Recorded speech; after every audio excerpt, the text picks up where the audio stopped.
And again, that'll drive you crazy, manager, because it's a perfect example where he's up to do a job and he it the other way and capable of going there. And there's a decent cross breeze, and I think before internet again. I usually ask my guys, what are you more comfortable doing? And he goes deep down that right field. He makes the catch. Out number 2, the runner does get to third.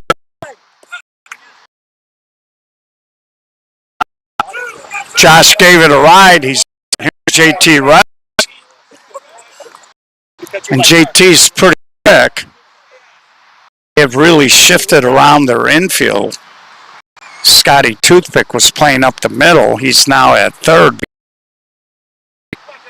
And Moreno's now at short center. And Johnny Hemer, who was at short center, is now at shortstop.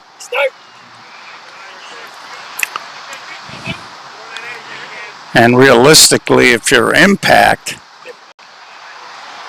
Splash's infield does not have great range at this point. And there's a line drive base hit. Redis comes through, and they do pick up an insurance run. They push it to 4 at 9-5. So JT Redis had a little trouble with a couple of balls in left, but he's producing with the bat. And that'll bring up Ryan Farrago. We are in the bottom of the 6th. 9-5 Impact. They've scored 8 runs today. And there's a little Humpty and caught by the right fielder. So he comes in and he makes the catch. Glenn Quinn sliding under it to put a Band-Aid on it. So do or die top of the 7th for Splash. And they'll be in the bottom third of their lineup with Glenn Quinn, Zach Veselski, and Mike. Not sure who they have left on the bench.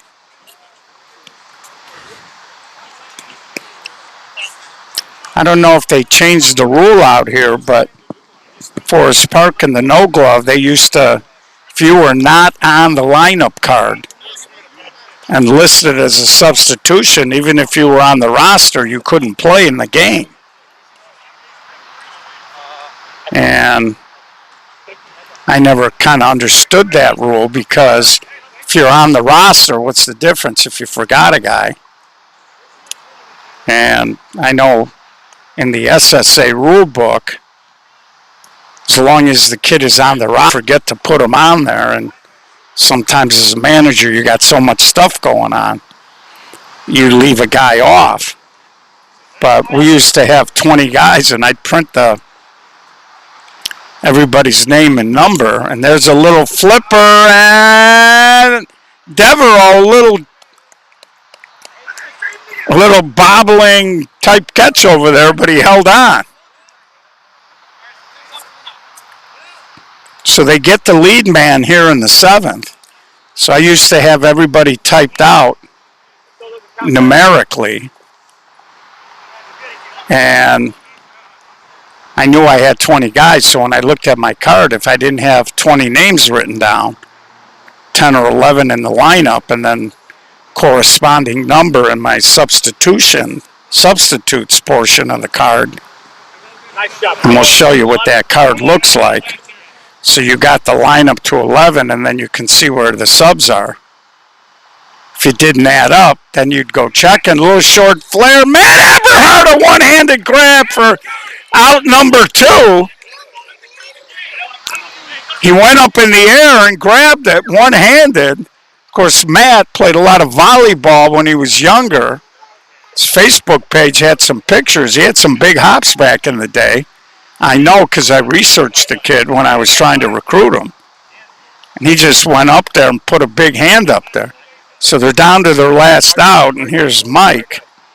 the second baseman trying to keep the game alive. Impact went out of way for playing in the play-in game championship and a right to play in the 56th annual Park District of Forest Park No Glove Nationals. And there he swings, and Redis is there, and Impact will advance.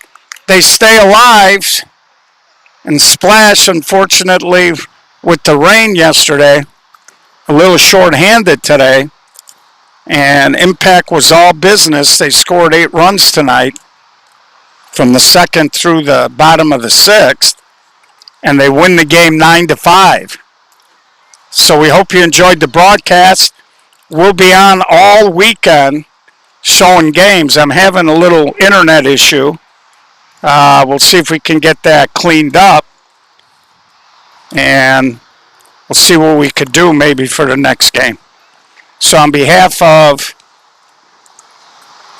the Park District of Forest Park, this is SSA Broadcast guest streaming